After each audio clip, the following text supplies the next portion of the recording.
Un grand merci à Dieu et à vos serviteurs de me permettre d'être là avec vous ce matin. J'aimerais, par introduction au message, j'aimerais apporter un mot d'encouragement. Amen. Regardez de quelle façon le Seigneur m'a encouragé. Le Seigneur m'a dit, à partir de rien. J'ai bien reconnu que c'était moi. Parce que des Superman, ça n'existe pas. Il m'a surpris. J'étais là dans la louange. J'étais là dans la louange avec le Seigneur et je le louais. J'étais béni. J'étais béni. Pour moi, j'avais rien d'autre à recevoir de lui que de le bénir, de le glorifier. Je sentais son amour avec le mien, je sentais ce cœur à cœur avec Dieu. J'étais béni, j'étais béni, j'étais béni, j'étais béni. Mais le Seigneur nous surprend toujours. Et c'est à ce moment-là qu'il m'a dit, à partir de rien. Ah, ça c'est moi, Seigneur. Et écoutez ce qu'il m'a dit. À partir de rien, moi je peux tout. Dieu a besoin de rien. Amen. Pour tout faire. Je ne sais pas comment tu es ce matin. C'est possible ce matin que tu es venu en disant, Seigneur, je ne suis plus rien. Fatigué du combat, fatigué des problèmes, des situations, perdant des batailles. La prière n'est pas exaucée. Et à un moment donné, on se dit, mais je ne suis plus rien pour toi alors. Et toi non plus pour moi. Mais le Seigneur est en train de vous dire, de vous encourager, comme il l'a fait pour moi. C'est justement là, quand toi tu finis, Amen. Moi je commence. Amen. Il s'appelait Hobson Taylor, un homme de Dieu très effacé, très humilié. Et il a eu à cœur d'aller en Chine intérieure parce que c'était l'appel de Dieu. Et quand il a été là-bas, il a fait un réveil révolutionnaire. Révolutionnaire. Et il est devenu très célèbre, un homme de Dieu très célèbre. Et on disait de lui, oh frère, quelle foi vous avez dans le Seigneur, c'est incroyable. Vous avez une foi extraordinaire. Il a dit non. Ma petite foi repose sur un Dieu qui est grand. Amen. Frère, pourquoi Dieu vous a choisi à vous pour la Chine intérieure? Dites-nous. Il a répondu, parce qu'il cherchait un homme qui était rien. Amen. Il cherchait un homme qui était faible. Et il m'a trouvé. Amen. Amen. Le Seigneur cherche des vases vides pour les remplir. Rappelez-vous cette histoire de deux épîtres de Rois, chapitre 4. Il y avait une veuve qui avait perdu son mari.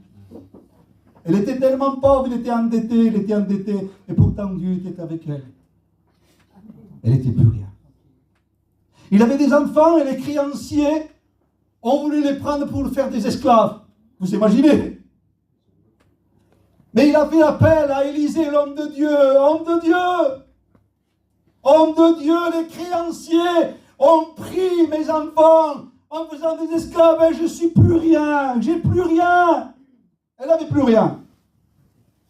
Et l'homme de Dieu lui dit, qu'est-ce que tu as à la maison? Il dit, Seigneur, rien, juste qu'un vase d'huile. Un vase. Il était rempli d'huile. Un vase d'huile. Eh bien, va demander des vases vides. Demande des vases vides. Entre dans ta maison. Ferme la porte. Il nous a dit qu'il était là avec son fils. Et tant qu'il y avait des vases vides, l'huile ne cessait pas de couler.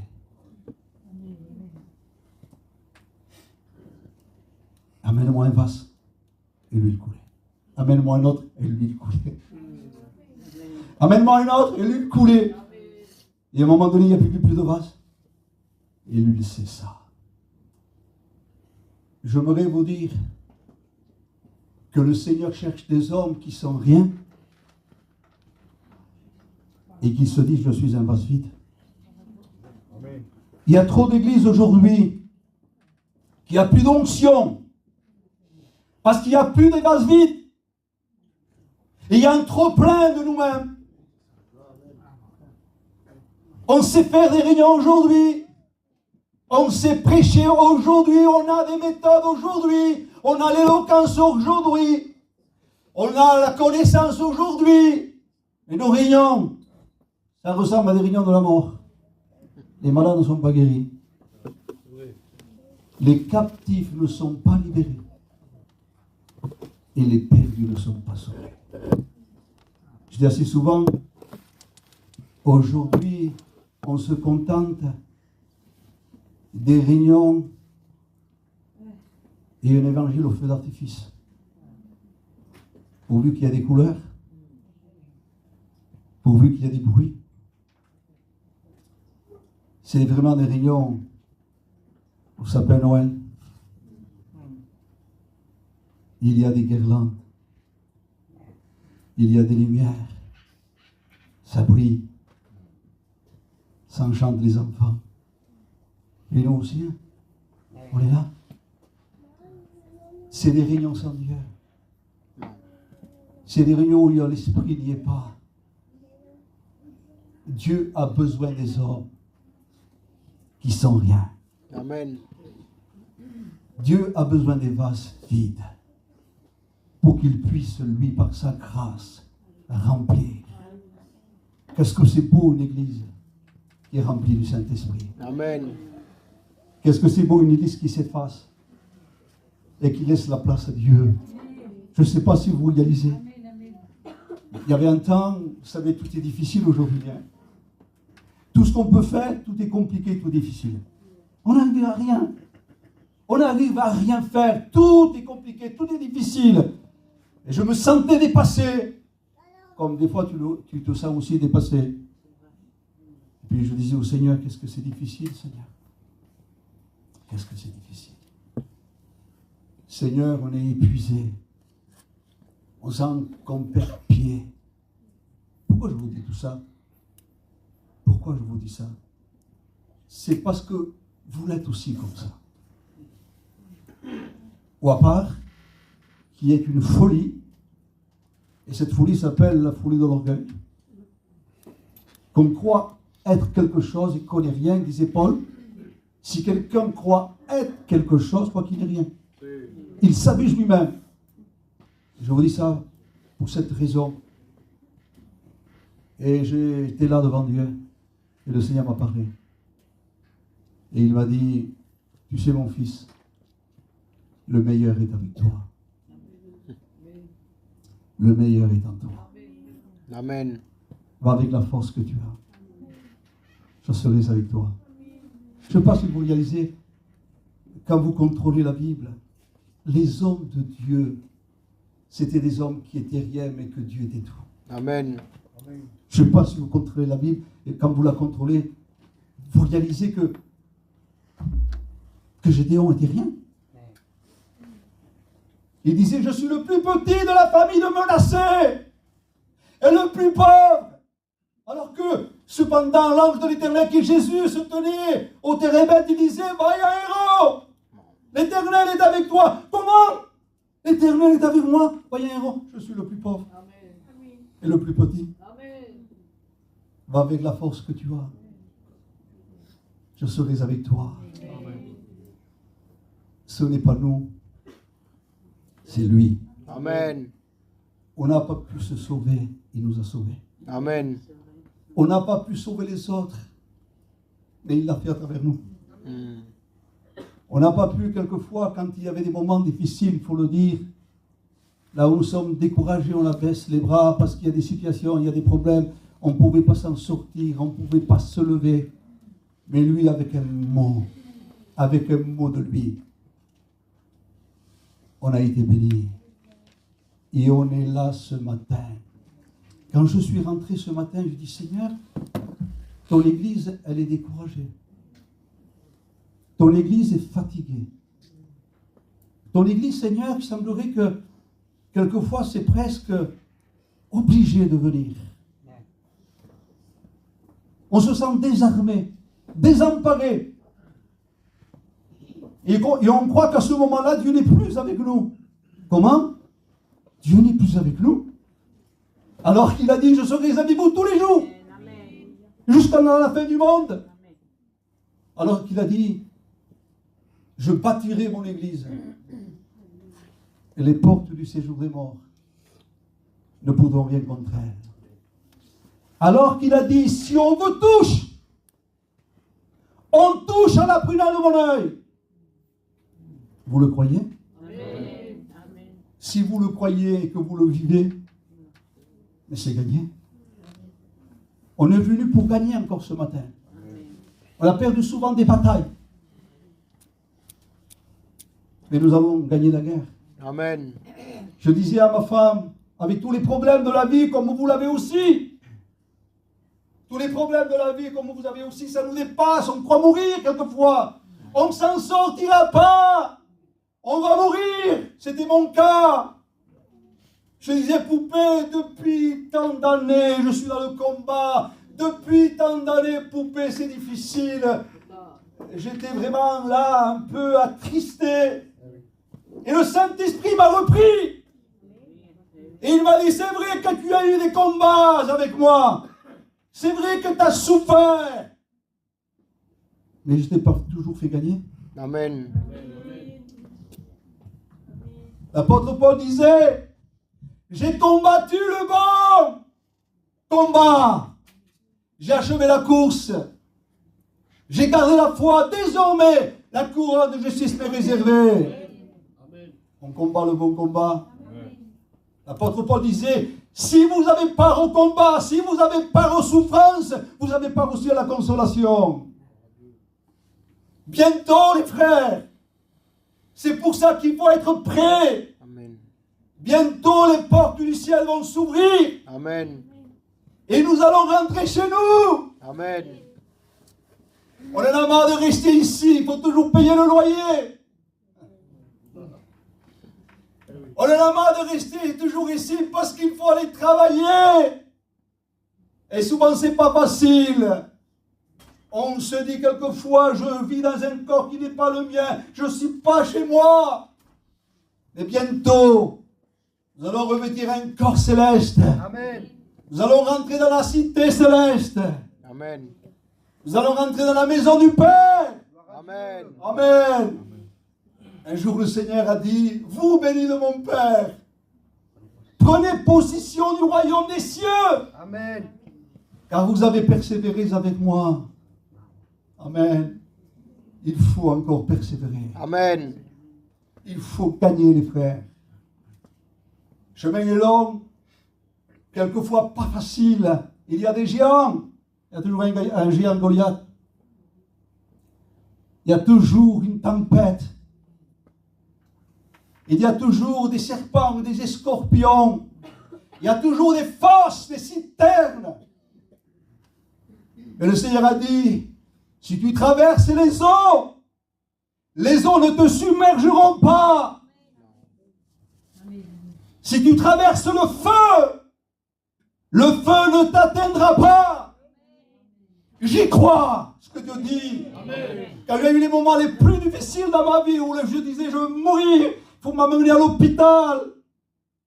Je veux mourir de chagrin, je veux mourir de peine, je veux mourir de souffrance.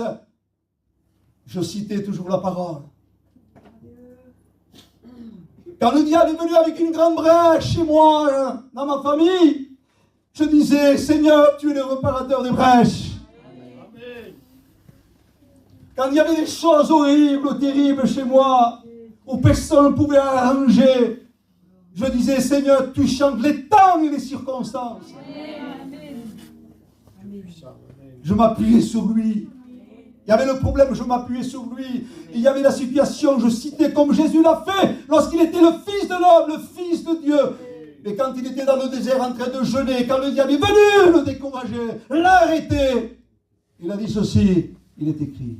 Amen. Il faut lui dire, il est écrit. Il faut vivre dans la foi. Il faut vivre dans l'esprit. Quelle est la vie que nous vivons aujourd'hui? J'aimerais vous apporter un enseignement ce matin, un petit enseignement sur la grâce. Vous le permettez? Amen. Pourquoi? Un enseignement sur la grâce d'un vieux message que Dieu m'a donné il y a plus de 25 ans. Pour quelle raison? Parce que Dieu me dit, Pacha, il y a trop de personnes qui ne vivent plus selon la grâce, mais ils vivent selon la loi. Il y a des personnes aujourd'hui qui vivent selon la loi. Écoutez, c'est des personnes qui ne veulent rien laisser passer. Moi, je suis un chrétien. Je ne laisse passer rien. Ça devient des personnes qui vivent dans la loi avec la dureté. Je suis dur avec moi, ça passe rien. Et encore plus dur avec les autres. Écoutez, des véritables bulldozers au passage ils écrasent tout le monde. Ça devient comme ça, il y a des chrétiens qui deviennent comme ça. Et l'évangile, non pas selon les 4 évangiles de la Bible, et l'évangile selon moi. Je m'impose. C'est des vrais kamikazes.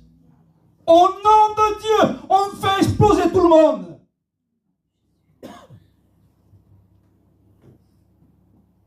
Cet évangile-là n'est pas le vrai évangile. C'est un évangile qui nous mène à la mort, parce que la loi nous mène à la mort. L'apôtre Paul disait, j'ai connu le péché que par la loi. C'est la loi qui m'a fait connaître le péché, que j'étais mort, que j'étais un pécheur. Alors vivre selon la loi et la dureté, c'est pas par les œuvres que nous sommes sauvés.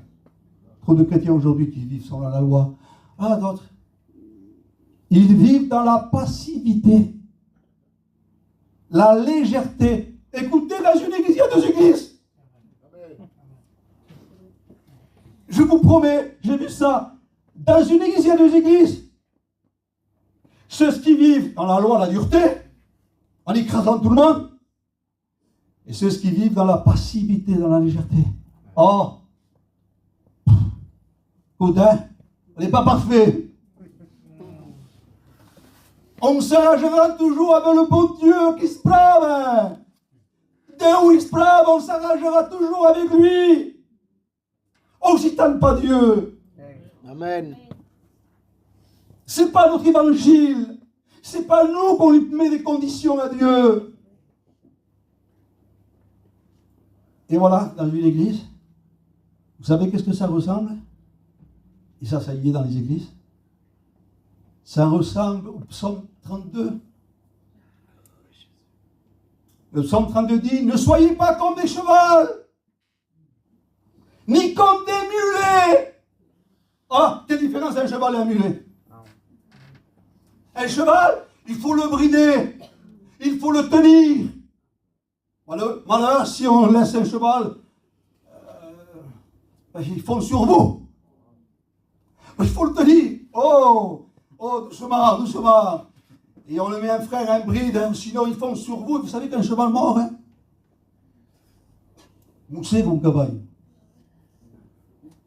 Il y a, pardonnez-moi, sans manquer de respect à personne, mais je dis qu'il y a des chrétiens cheval. Il faut le tenir, il faut le retenir. Ils finissent par mordre après, hein? Ne soyez pas comme des chevaux, c'est écrit. Ne soyez pas comme des mulets. Alors le mulet, c'est le sens contraire. L'autre, il faut le tenir. L'autre, il faut le pousser pour le faire avancer. Et dans les églises, il y a ce contrat. Alors c'est pour ça qu'il y a des problèmes. Alors le mulet dit où? Au cheval. Lui, un orgueilleux. Il nous pousse toujours à tous. Il est emballé. Il se fait croire qu'il est chrétien. Et c'est lui le premier. Il veut toutes les places. Un orgueilleux. Il n'a pas d'amour. Il écrase tout le monde. Il mord tout le monde. Ça, c'est le mulet. Il dit ça au cheval. Et le cheval dit, hé, tu pourrais pas te bouger un peu? C'est moi qui fais tout. Toi, tu fais rien. Quand le pasteur te demande ça, quand c'est pour Dieu, tu es comme le mulet. Tu ne veux pas avancer. J'ai remarqué qu'un mulet s'est têtu. Il n'y a rien qui le fait avancer. Prenez un mulet. Vous ne le faites pas avancer, là.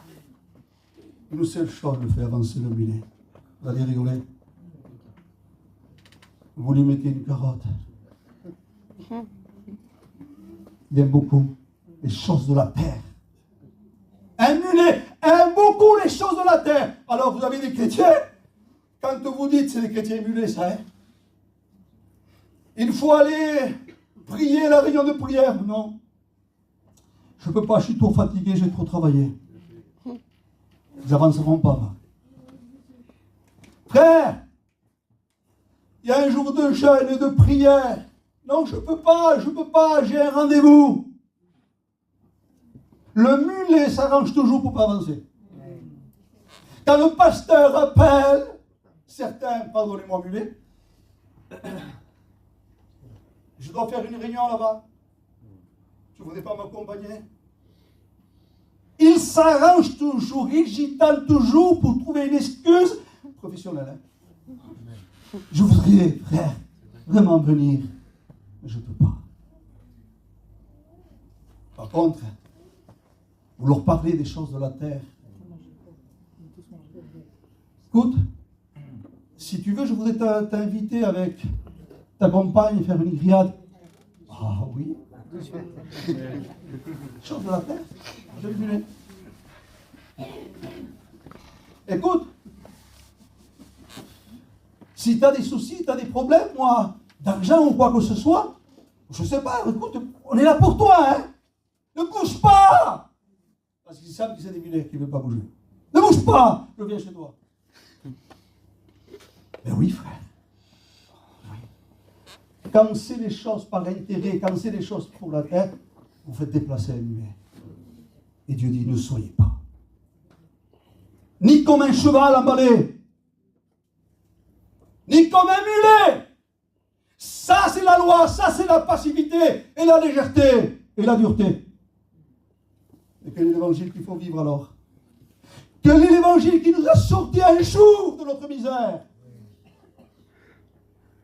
Quel est l'évangile qui nous a fait quitter les ténèbres pour la lumière, la mort pour la vie? Amen. L'enfer pour le ciel. Quel est l'évangile? L'évangile de la grâce. Amen. Amen.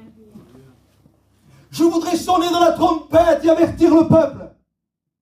Je veux être une sentinelle pour vous ce matin au nom de Jésus. Mon inquiétude, c'est pas prêcher. C'est pas prêcher un message éloquent depuis le temps qu'on prête. C'est pas mon inquiétude. Mon inquiétude, c'est d'être rempli du Saint-Esprit. Mon inquiétude, c'est de vous prêcher un message avec la révélation du besoin. Je veux que dans mon message, il y ait l'onction. Amen. Je veux que dans mon message, il y ait la vie. Je veux que dans mon message, vous relève.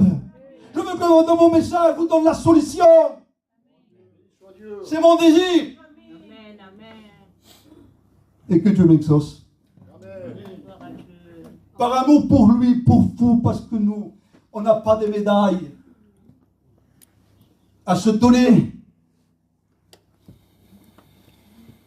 Tous les honneurs sont pour Dieu. Amen.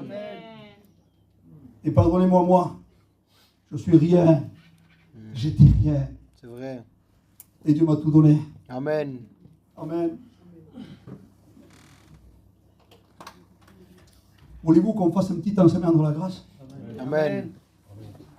Parce que ce matin, je crois que Dieu veut nous mettre dans les rails.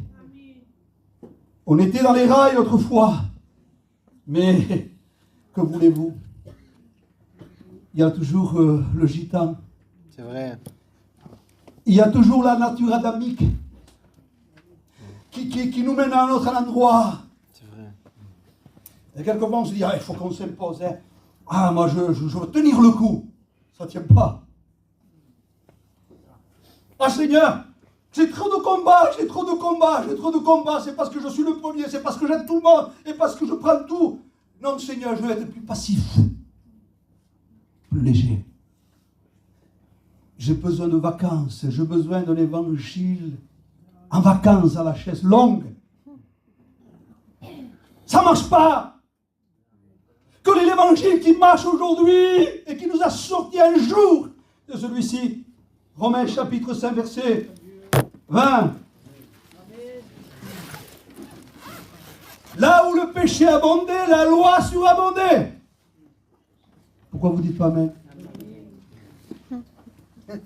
Je redis. Là où le péché abondait, la loi surabondait. Amen. C'est sûr que vous avez bien écouté? La grâce. La grâce qui a surabondé. Là où le péché abondait, la grâce a surabondé. La foudre du péché nous avait atteint un jour. Et la grâce a été le paratonnerre Amen. de la foudre. Le salaire du péché, c'est la mort, c'est ce qu'on était. On était des pécheurs. Mais la grâce de Dieu a surabondé. A surabondé par sa lumière dans les ténèbres. A surabondé par sa grâce là où le diable était accusateur.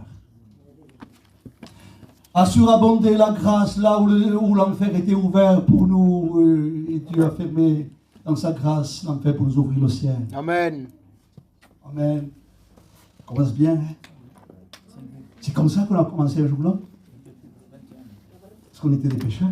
Et la grâce de Dieu est venue nous chercher. Amen. Amen. Alléluia. On a fait un premier pas.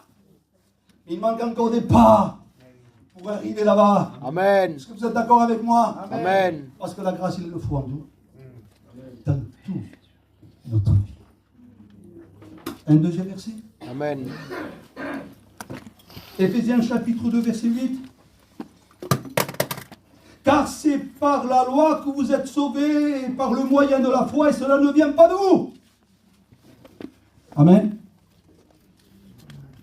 Vous avez raison. Je ne vais pas dire amen. C'est un faux évangile, ça. Je suis en train de citer et falsifier la parole de Dieu. C'est par la loi que nous sommes sauvés. Non. Amen.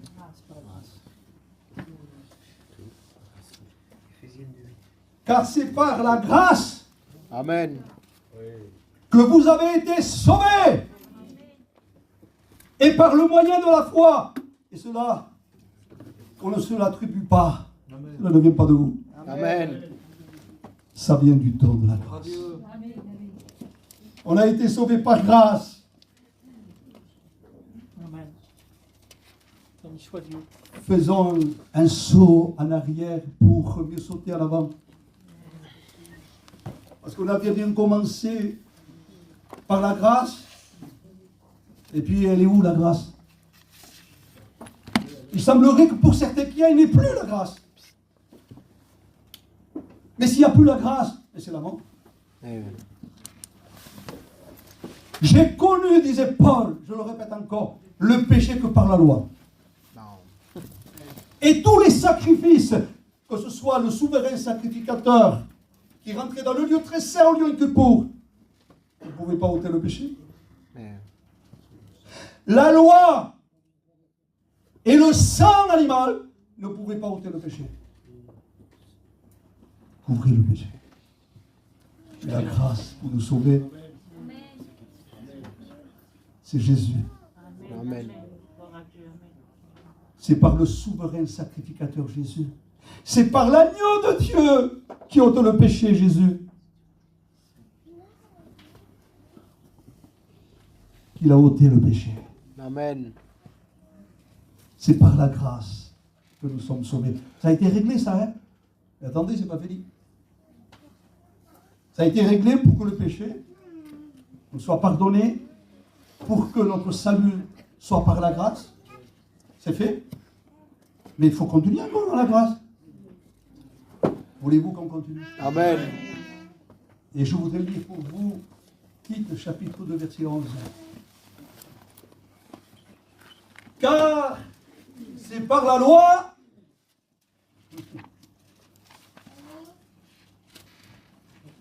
de Dieu qui est une source de salut pour tous les hommes. Amen. Non. Gloire à Dieu. Il y a des Béréens parmi nous qui contrôlent toujours les Écritures. Faute d'enseignement, le peuple périt. On peut se laisser tromper par le faux enseignement. Car la grâce de Dieu, elle est une source de salut. Oh, merci Seigneur. La grâce de Dieu n'est pas simplement pour abonder quand j'étais pécheur, ou sauver quand j'étais perdu, mais elle est une source. Amen. Mais quelle source, Seigneur? Mais quelle source? Qu'est-ce qu'elle fait, cette source? Mais la source pour ta vie chrétienne. Non pas pour le pardon de tes péchés, non pas pour te sauver, tu y es, mais pour te ressourcer dans la vie chrétienne.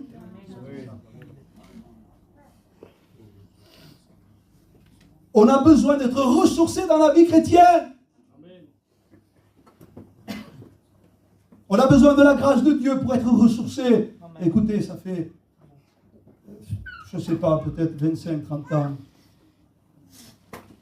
J'étais à Arles. J'étais à l'œuvre à Arles. C'était dur. Et en plus, c'était un temps de canicule. Il faisait très chaud.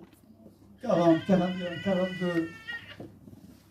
Et à l'époque, là, ça fait longtemps, tout le monde était dans le voyage, avec des chapiteaux, tout était bien. Il y avait à l'époque Jojo, Patate, Joanito, un régal. Non, j'étais là-bas. Et Seigneur, le foyer qui... J'ai besoin, Seigneur, de me ressourcer. Je voudrais partir. Je voudrais me ressourcer au voyage là-bas. Ça me ferait tellement du bien, Seigneur. Je ne peux pas. Je ne pouvais pas, il y avait l'œuvre. Oui, amen. J'étais dans une impasse. J'étais desséché. Ça vous arrive d'être dans une impasse et d'être desséché? Ça vous arrive? Ça m'est arrivé moi. Ça vous arrive de combattre et d'être fatigué? Ça m'arrive. Ça vous arrive d'être attaqué par le diable? Ça m'arrive. Quand c'est comme ça, c'est parce que nous sommes des chrétiens dans la volonté de Dieu. Écoutez, en pleine canicule, je me suis trouvé un lieu où il y avait plein d'arbres, parce que moi, j'ai bien marché. Si vous voulez chez moi, à 1h du matin, vous me voyez marcher. Des fois minuit, des fois un peu moins, un peu plus. J'aime bien marcher. J'aime bien marcher. Je marche, ça fait plus de 40 ans que je suis chrétien. Je marche. Ça me fait du bien. Je suis là, je réfléchis, je prie, ça me fait du bien. Et je me suis trouvé en pleine canicule à un endroit. Il faisait chaud quand même. Alors j'avais chaleur à l'extérieur et à l'intérieur, j'étais desséché complètement. Et je marchais. Et Seigneur, j'ai besoin de me ressourcer, Seigneur, je ne peux pas partir. Je ne peux pas partir, Seigneur. Comment je le fais, Jésus? Comment je le fais? Parce que tout devient possible avec lui. Amen. J'ai reçu une vision. Une vraie vision. J'ai été bouleversé. J'étais même choqué. Parce qu'il y a les inattendus de Dieu qui sont là. On ne s'attend pas, ils arrivent. On croit que c'est fini et puis le Seigneur nous relève. On croit qu'on est desséché et qu'il y a une impasse. Et Dieu nous ouvre ses portes. De suite, dans la vision, j'ai vu une cascade d'eau. Dans la vision, une cascade d'eau venir sur moi. Je vous le promets, comme si ce serait réel. Réel! Réel! Venez sur moi, venez sur moi! Seigneur Jésus, j'avais plus chaud. C'est en pleine canicule. Chantez plus la chaleur physique, ni à l'intérieur la sécheresse. Par ce moyen, j'ai été renouvelé dans ma vie chrétienne. Tout devient possible avec lui. Amen. Si vous êtes prêts, que vous aimez Dieu, les pires des impasses, les pires des situations, vous n'avez pas besoin de bouger. Vous n'avez pas besoin d'aller à vacances. Il faut, hein. C'est pas ce que je veux dire. Hein. Vous n'avez pas besoin d'aller ailleurs, un mot. Il est votre tout. Amen. Gloire à Dieu. Et nous devons être tout pour lui. Amen. Dieu aime des hommes vrais, des hommes sincères, des hommes effacés, des hommes qui n'attribuent rien à eux. Je vous fais une confidence. Je me poucave. Et puis tant mieux pour moi. Ça fait 43 ans que je me repens. Amen. Non pas du péché que je ne fais pas. C'est réglé ça. Hein? Mais c'est que je suis. Et que je pourrais être pour lui mieux. Parce qu'il mérite beaucoup, lui, tout ça. C'est vrai. Il mérite beaucoup. Je me dis, Seigneur, je ne te mérite pas. C'est une vérité. C'est vrai, amen. Ce n'est pas un espoir que je dis ici. Mais c'est une vérité. Je ne te mérite pas. Moi, ton fils. Alors que moi, j'étais un fils de la rébellion, de la révolte, des ténèbres. Tu avais ton fils et ton serviteur. Tu ne méritais pas. Tu ne mérites pas. Seigneur, qu'est-ce que je suis heureux que tu sois mon Père. Amen. Amen. Amen. Qu'est-ce que je suis heureux que tu sois mon Seigneur parce que tu es mon Maître. Amen. Qu'est-ce que je suis heureux, Seigneur, d'être avec toi. Avec lui, c'est la bonne aventure. Amen. Nous sommes des aventuriers. Un chrétien, c'est un aventurier. Parfois, ici, il est en pleine tempête. Moi qui ne peux, en pleine tempête, je souffre. Mais Seigneur, on ne s'en sortira pas. Et lui, il vient avec majesté, il se lève. Silence, c'est toi un grand calme. Amen. Des fois, on est dans une fosse. Oh, qu'il est pauvre, le lion, ça y est, ils sont morts. Et il vient avec son ange, comme il a fait avec Daniel. Tellement la cœur. Les lions. Des fois, nous sommes dans une citerne comme Jérémie. Et le Seigneur était dans la citerne avec lui. Amen. Il était aussi avec lui. Joseph, et Dieu était avec lui. Amen. Des fois, on est dans une fournaise qui le pot. C'est la macréma, elle va mourir. Dieu était là. Amen.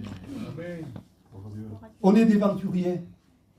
Mais dans chaque aventure, tellement extrême et dangereuse, on est gagnant toujours parce qu'il est avec nous. Amen. Oh, s'il vous plaît, ne banalisez pas votre vie chrétienne, votre vie avec lui. Ne la banalisez pas. Vous savez qu'est-ce que vous êtes, des princes? Vous savez qu'est-ce que vous êtes? Son épouse. Amen. Vous savez qu'est-ce que vous êtes? Sa lumière. Vous savez qu'est-ce que vous êtes? Son parfum. Vous savez qu'est-ce que vous êtes? Sa lettre écrite. Amen. Vous savez ce que vous êtes? Son sein. Alléluia. Alléluia. C'est la chose la plus belle qui nous arrive un jour. Mais c'est un rêve de réel. Amen. Des fois, on fait des rêves, il dit, c'est despertem. Non, c'est pas réel. C'est que du rêve. La vie chrétienne n'est pas un rêve. C'est une réalité. Dieu avec nous, nous avec lui. Il nous a préparé quelque chose de bien là-bas. Et de meilleur. Écoutez, je vais vous le dire. Parce que c'est écrit. Vous savez qu'on sera sur des trônes avec lui? Amen. Et on sera assis sur son trône. Magnifique ça, hein? Écoutez, plus grand encore. Oh, quelle grâce il nous a fait. Quelle grâce il nous fait. Et si nous sommes son épouse, hein? Il veut qu'il soit sous le trône. Plus que ça encore. Déjà être sur son trône avec lui, son trône avec lui, son épouse avec lui. C'est quand même quelque chose de glorieux. On te pose là. Pardonnez-moi. Brusquement, mais on te pose là. Où tu veux aller? C'est vrai. Pourquoi tu veux laisser Dieu? Peut-être que j'ai une révélation ce matin, je ne sais pas. Pourquoi tu as dit Dice tu caule. Je m'en vais dans le monde. Mais pourquoi? Pour aller où? À l'enfer? Pour aller où? Avec le diable? C'est vrai. Regarde, c'est ce qu'il a promis. Encore un peu de temps, bien peu de temps, celui qui doit venir viendra, ne tardera pas. Amen. Écoute, l'apôtre Jean rempli de vérité. C'est écrit ça dans son épître. Bien-aimés, nous sommes enfants de Dieu. Est-ce que vous êtes d'accord? Amen. Ce qu'il sera n'a pas encore été. Est-ce que vous êtes d'accord pour l'avènement de l'Église? Amen. Ce qui sera n'a pas encore été. C'est bientôt, hein? Amen. Écoutez ce qu'il dit. On le verra tel qu'il est. Et on sera semblable à lui. Oh non! Non, comme le temps! C'est pas écrit, non? Pasteur, c'est pas écrit ici! Amen. Oui, amen.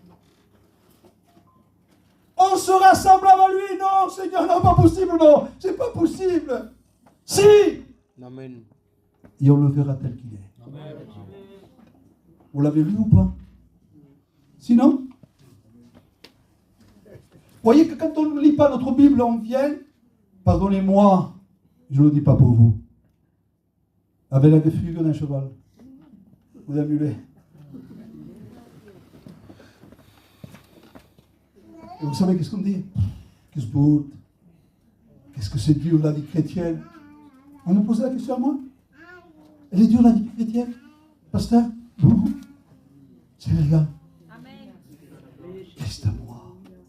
Amen. L'espérance de la gloire. Amen. Celui qui vit en moi. Amen.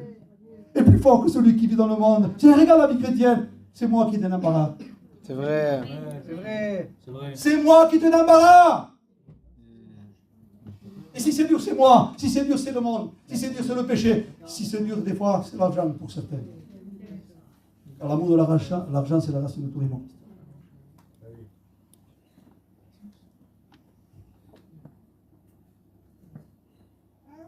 On continue. Amen. Une source pour notre vie chrétienne. Vous voyez qu'il faut marcher toujours avec la grâce. Pour le salut et pour la vie chrétienne. Allez. Hébreux, chapitre 12, verset 15. Au milieu de ces versets, j'ai noté ça. Hébreux, chapitre 12, verset 15. Veillez à ce que personne se prive de la loi. C'est comme ça? Vous avez raison de ne pas dire amen. Veillez à ce que personne, vous évangélisez comme ça, personne s'en aille de la grâce, personne se prive de la grâce, personne, que la grâce, vous ne prêchez que des messages de la grâce. Amen. Amen. Parce que la grâce c'est Jésus. Amen. Veillez à ce que personne ne se prive de la grâce. Parce que se priver de la grâce, c'est mourir. Prive-toi de manger, de boire. Le corps vit parce que Dieu le permet.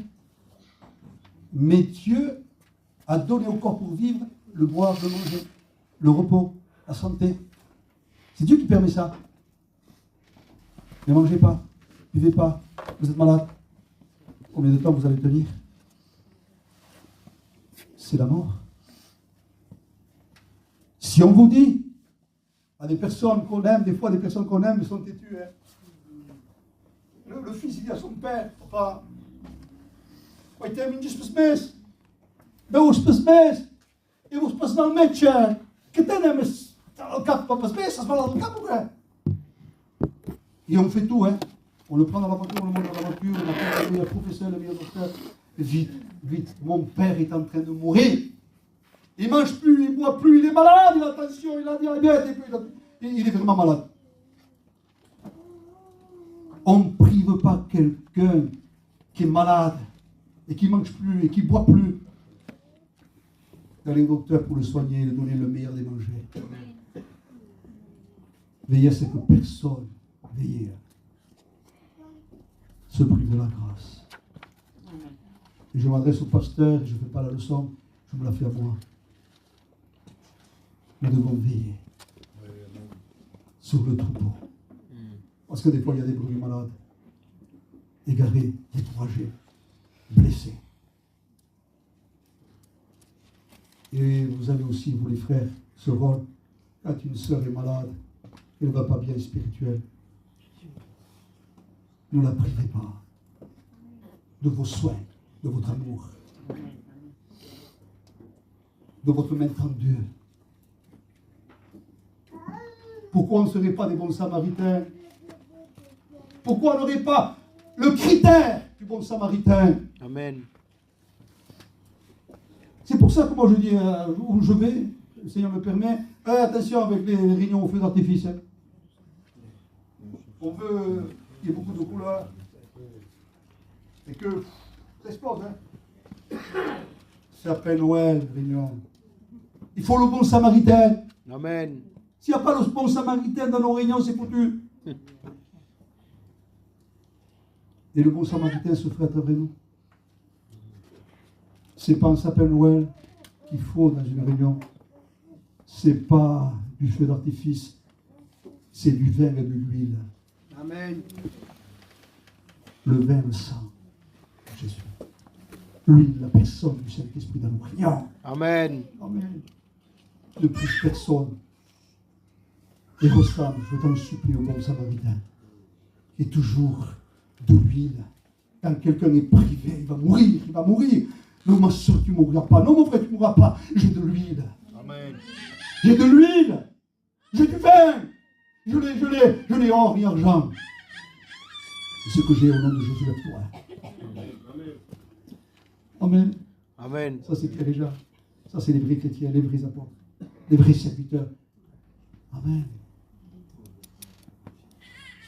On continue? Amen. 2 Corinthiens chapitre 6, verset 1. Écoutez, maintenant, et la foi où la grâce? Pasteur, la grâce qui nous a libérés des péchés, c'est pas mal, qui nous a sauvés, qui est une source pour notre vie chrétienne. Et je ne veux pas me priver ce matin, c'est un rappel de Dieu. La grâce est encore où?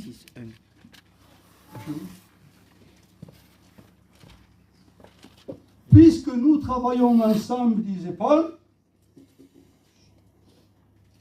et avec Dieu, nous vous exhortons à ne pas recevoir la loi en vain. Vous allez me dire, pasteur, tu nous prends pour des petits? On est des chrétiens, pasteur. On connaît notre Bible. Je sais très bien que vous êtes des grands, que vous connaissez bien votre Bible, et pourtant je fais toujours ça. Pour qu'on dise, oh, pour rappeler un petit peu que c'est pas la loi. Ne vis plus selon la loi. Oui, amen. Tu t'en sortiras pas. Amen. Oui, amen. Nous vous exhortons avec Dieu en travaillant dans la grâce. Amen. C'est-à-dire que notre travail doit être notre travail le travail du pasteur, le travail du diacre, du trésorier, des sœurs, des frères dans l'église. C'est un travail dans la grâce. Pourquoi Il faut le travail dans la grâce. Parce que si on n'est pas dans la grâce, on va se fatiguer. Nous allons travailler, se fatiguer pour pas grand-chose. Parce que si on ne travaille pas par la grâce, le cantique ne sauvera personne. La prédication non plus.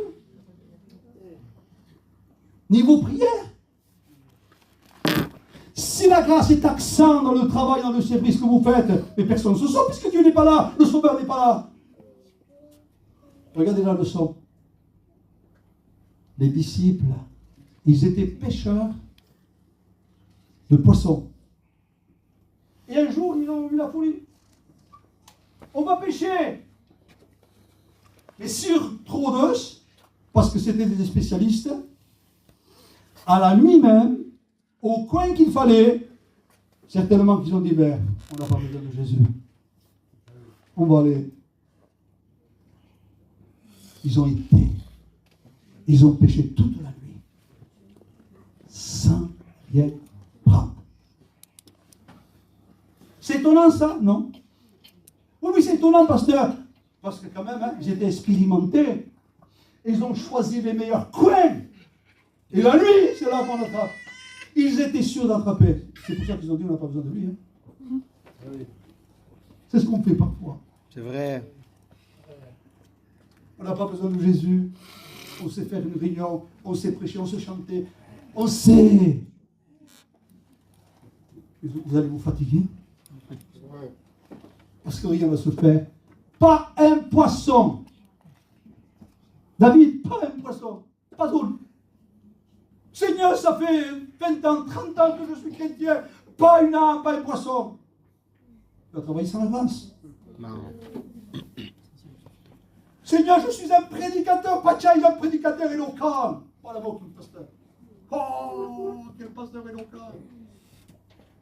40 ans, pas une âme gagnée. Non. Écoutez, et je ne voudrais pas discréditer Apollos, parce qu'il était versé dans les Écritures, et éloquent. Voilà ce qu'on dit de lui. Après, je ne sais pas, hein. On ne dit pas de lui qu'il a sauvé, qu'il a guéri, qu'il a délivré. On ne dit pas de lui. Apollos, versé dans les Écritures et éloquent. C'est comme ça que c'est écrit, non? Par contre, regardez les autres ministères de l'apôtre Paul, fondateur d'église. Les mouchoirs de Paul guérissaient les malades, les démons étaient sortis. Les morts ressuscités. Des centaines, des milliers de personnes en foule venaient quand il prêchait. Puis il y a 3000 ans se convertis, plus cette prédication. Travailler dans la grâce. Amen. Ils sont revenus au rivage. Démolis. Quelle leçon! Tant mieux. Tant mieux. Amen. Pierre qui était toujours en avant. Il disait, ça va pas aller, il faut le laisser, Jésus, il faut le laisser. Nous, on sait, on n'a pas besoin de lui. Lui. Et les autres aussi, oui, allez, on y va. Pécher toute la nuit, ça ne va rien prendre. Il est bien désolé. Mais qui arrive? La grâce. Amen. La grâce arrive. Enfant! Est-ce que vous avez attrapé quelque chose? Non, Seigneur, nous avons péché toute la nuit, ça ne vient prendre. Et la grâce dit, avancez un peu non. Amen. Jetez vos filets. Et la pêche. Avec une pêche miraculeuse. Amen. Pierre comprend maintenant. Il dit, Seigneur, nous avons travaillé tout le temps, même pas, mais sur ta parole. Amen. Sur la parole de la grâce. Amen. Nous allons travailler selon la parole de la grâce. Nous allons le faire. 154 gros poissons. Toute la nuit, ça viendra. Tu m'imagines que le Seigneur a parlé au poisson. Et qu'il a dit au poisson, maintenant, ils sont partis pour vous prendre. C'est mes disciples, selon ma parole. Allez, rentrez. Rentrez dans le filet. Amen. Amen. On n'a pas besoin, nous, de faire quoi que ce soit, si d'obéir, si de tout faire par la grâce de Dieu, travailler par la grâce, on va se fatiguer. On devient des chrétiens asthmatiques quand on ne travaille pas avec la grâce, à bout de souffle. À bout de souffle. Parce qu'on a travaillé sans la grâce. Vous avez vu un chrétien asthmatique ou une personne asthmatique? Aide-moi! Heute telle chose. Et quelqu'un d'asthmatique telle chose. Et tout le monde va essayer de vous aider. À peine il fait ça, il se sent mal. C'est quelqu'un qui est malade, il est asthmatique. Vous avez des chrétiens asthmatiques, ne leur demandez rien, ils sont malades. Ils sont asthmatiques spirituels. Il faut qu'ils rentrent dans le repos de la grâce de Dieu. Il faut qu'ils reviennent dans la grâce de Dieu. Il faut le soigner. Et ensuite, il pourra repartir. Amen. Pas trop tard. Quelques versets de plus, si vous voulez. Amen. Amen. Ah, ça, c'est magnifique. Éphésiens, chapitre 3, verset 4. Je vais me tourner vers les serviteurs qui sont là. Je dis quelque chose. Et je ne veux pas jouer de la flatterie. Je dis ce qu'il y a à mon cœur. Vous avez des vrais serviteurs qui sont là. Qui vous aiment. Et je voudrais les encourager. Et moi aussi par ce verset. Alors écoutez ça. Et Éphésiens 3, 4. Disait Paul, je suis devenu serviteur de bonnes nouvelles selon le don de la grâce de Dieu qui agit en moi. Paul disait, je suis devenu serviteur selon le don de la grâce. Église du Seigneur, écoutez-moi bien, prenez soin de vos serviteurs. Parce que Dieu vous a fait un don. Faites en de sorte qu'ils n'aient pas de peine. Je sais ce que c'est un serviteur. On est la cible du diable. On a nos problèmes, il faut s'occuper des problèmes des autres. Et quand, écoutez-moi bien, quand vous murmurez les serviteurs, que ce soit avec des raisons ou pas, parce qu'il vaut mieux aller. Bon, aux serviteurs, quand vous dites des choses que vous ne comprenez pas. Écoute, mon pasteur, je demande pardon, c'est peut-être le diable ou je ne sais pas, mais je ne veux pas rester comme ça. Je gérer contre toi, mon pasteur. Mais tu vois, il y a cette pensée, il y a eu ça, il y a eu ça. Bien. Mais si vous le discréditez derrière le dos pour lui faire du mal, c'est plus un don. Vous recevez plus un don dans la grâce. Vous viendrez à toutes les réunions, vous pouvez vous déplacer à toutes les églises. Vous pouvez écouter les meilleurs des prédicateurs. Dieu ne vous fera jamais un don.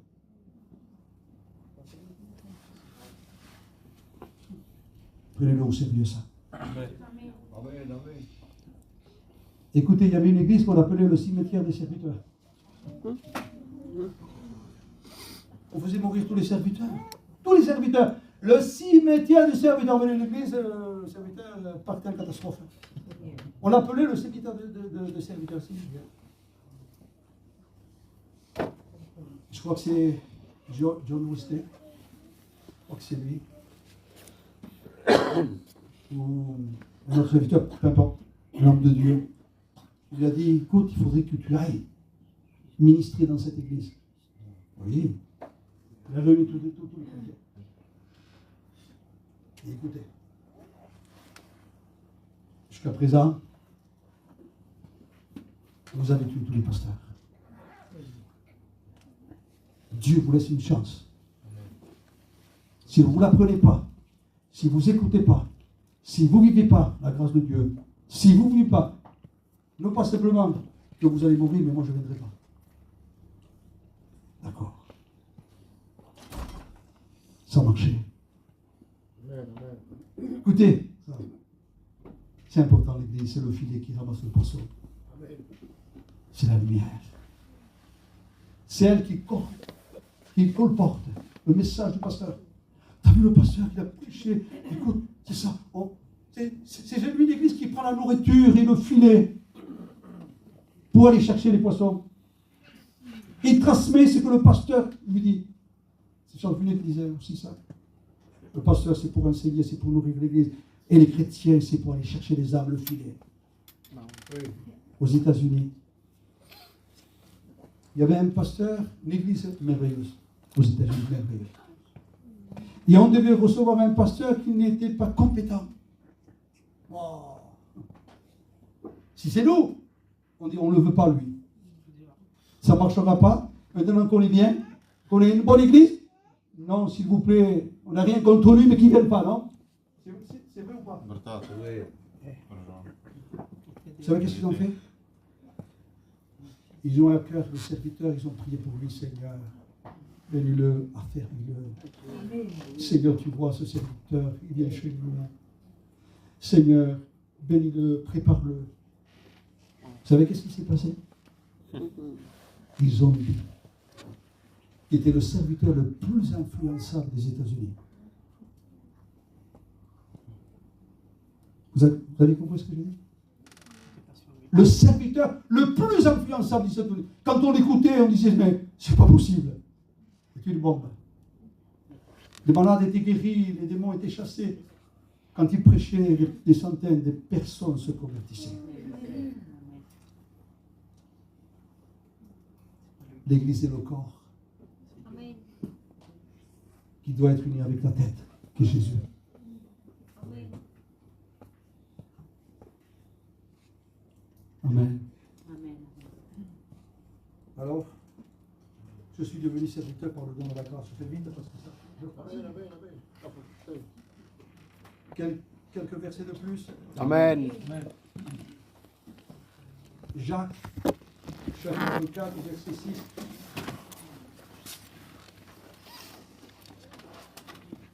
Jacques, chapitre 4, et vous trouvez dans ce verset ça. Écoutez, hein, toujours la grâce. Dieu résiste aux orgueilleux, mais il fait grâce aux hommes.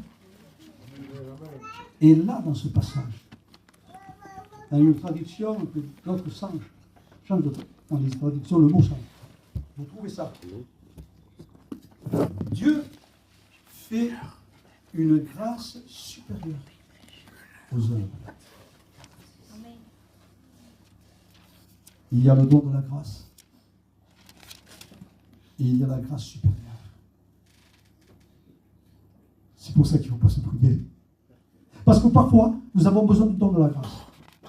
Et parfois, nous avons besoin d'une grâce supérieure. Il y a tellement de choses qui se lèvent.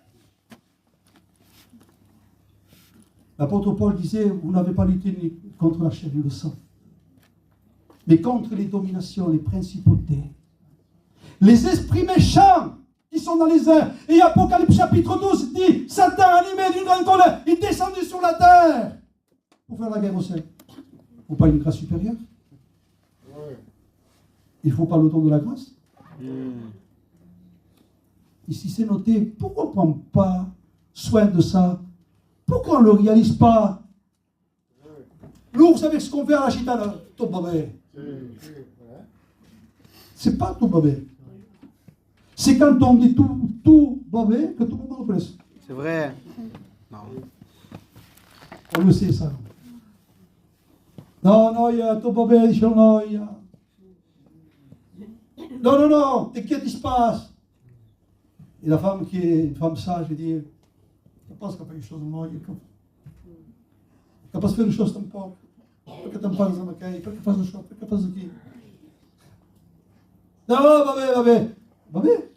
Et non, il y a un toxicomane, et après, tu vas aller contre tous. À un moment donné, on ne va plus te supporter.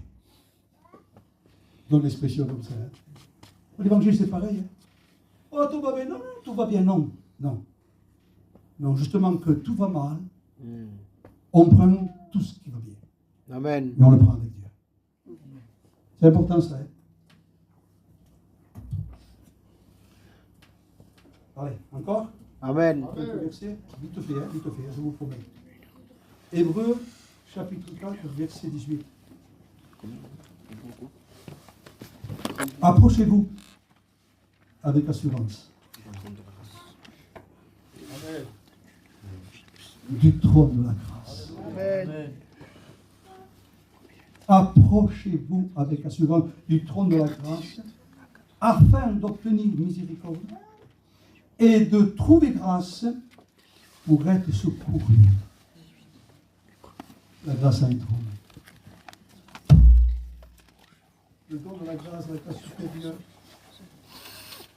Mais la grâce a un trône. Approchez-vous du trône de la grâce. Qu'est-ce qu'il est gentil. Écoutez, moi, je ne mérite pas C'est vrai. de m'approcher au trône de la grâce. Amen. Chez nous, il y a, je veux le citer comme nom, un autre Toulouse, pas ta bouche, mais moi je veux louer ce frère. Il s'appelle Manuel d'Arles.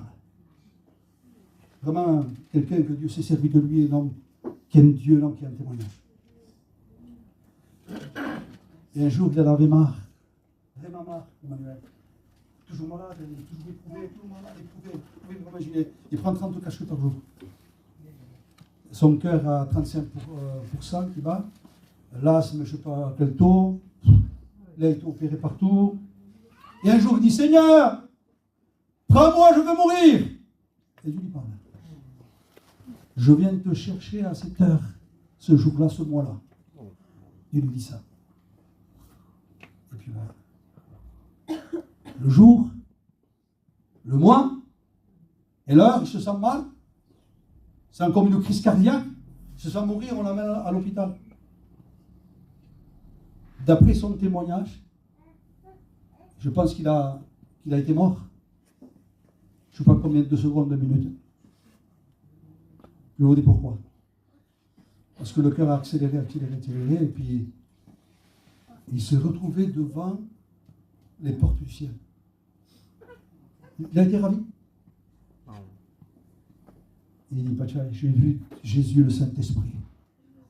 Il y avait les portes du ciel, et quand j'ai vu Jésus le Saint-Esprit, Seigneur, je ne suis pas digne, je ne suis pas digne, je ne suis pas digne, je ne suis pas digne. Si elle m'a répondu, le Seigneur, moi j'étais rendu digne. Amen. Tu rentreras pas maintenant, plus tard.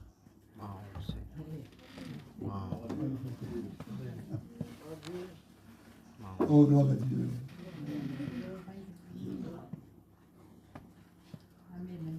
Avec respect, avec amour. Qui tu es? Qui je suis?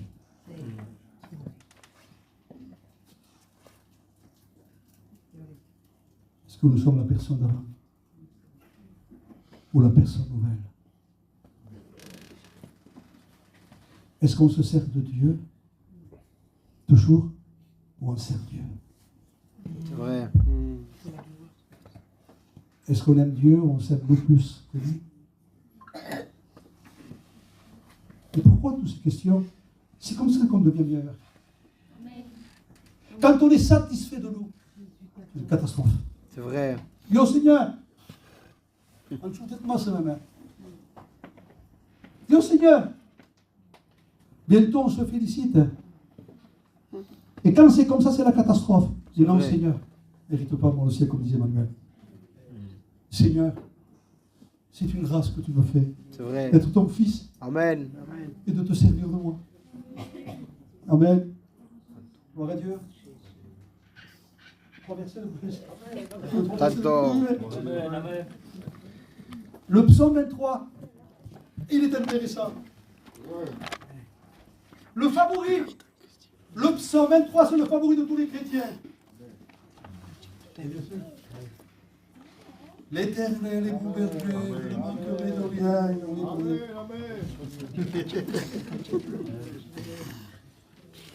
Gitane, hein?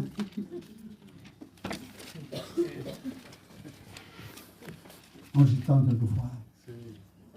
Des fois, on en vit n'importe comment, on fait n'importe quoi, on a un caractère impossible, et on se met devant Dieu. L'Éternel est mon berger, je ne manquerai de rien. Il me fait reposer dans des verts pâturages, il restaure mon âme. Il me conduit vers les eaux paisibles. Quand je marche dans la vallée de l'homme de la mort, je ne crains qu'un mal. Et quelquefois, on saute ça. On n'a tellement pas peur de mourir, on dit, on le saute avant les l'ombre de la mort. Et par contre, il y a quelque chose qu'on garde là. Même David a dit. Il parle de la grâce. Amen. Le bonheur et la grâce m'accompagneront tous les jours de ma vie. Et j'habiterai dans la maison de l'Éternel. Comment est-ce possible que dans la loi, dans l'Ancien Testament, il revendique David dans le psaume? Le bonheur et la grâce m'accompagneront. Ça ne cadrait pas normalement. Écoutez, il fait un cantique ici. Il parle de la vallée de l'homme de la mort, il fait un cantique, ça ne cadre pas. La lamentation, oui.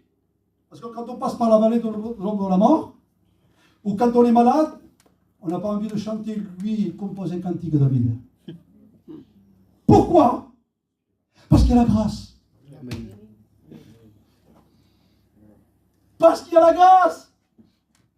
Oui, le bonheur et la grâce m'accompagneront tous les jours de ma vie. Et j'habiterai dans la maison de l'Éternel jusqu'à la durée de toute ma vie. C'est beau ça, hein? Amen. J'ai dit, à un moment donné, je ne comprenais pas ce verset. Oui, la grâce est dans l'Ancien Testament. Et David s'en sert de la grâce. Et c'est pour ça qu'il chante après. Sinon, il ne chante pas. Sinon, il y a la lamentation. Sinon, il ne s'en sort pas.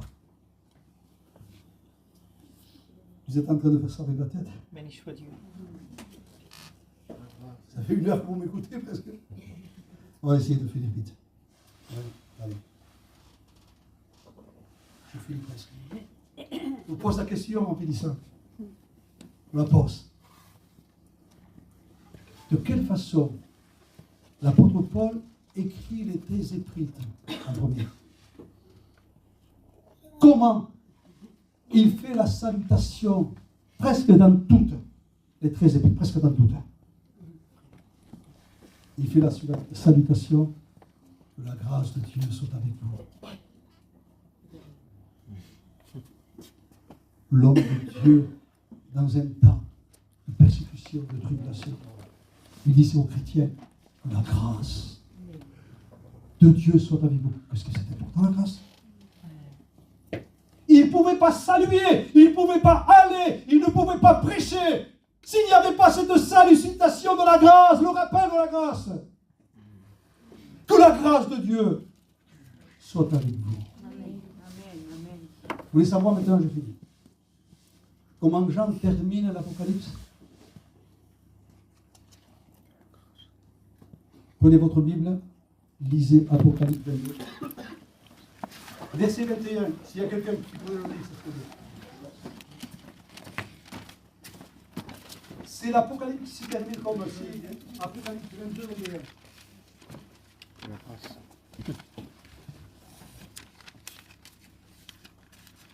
Paul commence avec la grâce salutation. Et là, on finit, nous, dans l'Apocalypse. Amen. C'est les tous qui parlent. Que la grâce du Seigneur Jésus soit avec tous. Amen. Il fait la signature. La dernière signature de la Bible. La grâce. Au chapitre 22, il dit, l'Esprit l'épouse, il vient, il dit, oui, je viens. C'est l'épouse qui part avec Dieu. D'accord? Écrit comme ça. Et Paul fait la dernière signature. Pardon, Jean fait la dernière signature. Il dit que la grâce de Dieu soit avec vous tous. Amen. Amen. Il faut commencer avec la grâce. Et finir avec la grâce, mon frère. Pas jouer au prophète.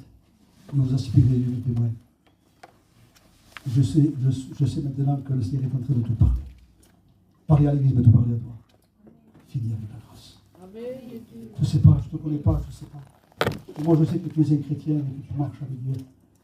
Mais le Seigneur est en train de te dire, tu as commencé par la grâce, finis par la grâce. Amen. Et que personne ne détourne de la grâce. Voulez-vous qu'on s'incline? On laisse la place au pasteur.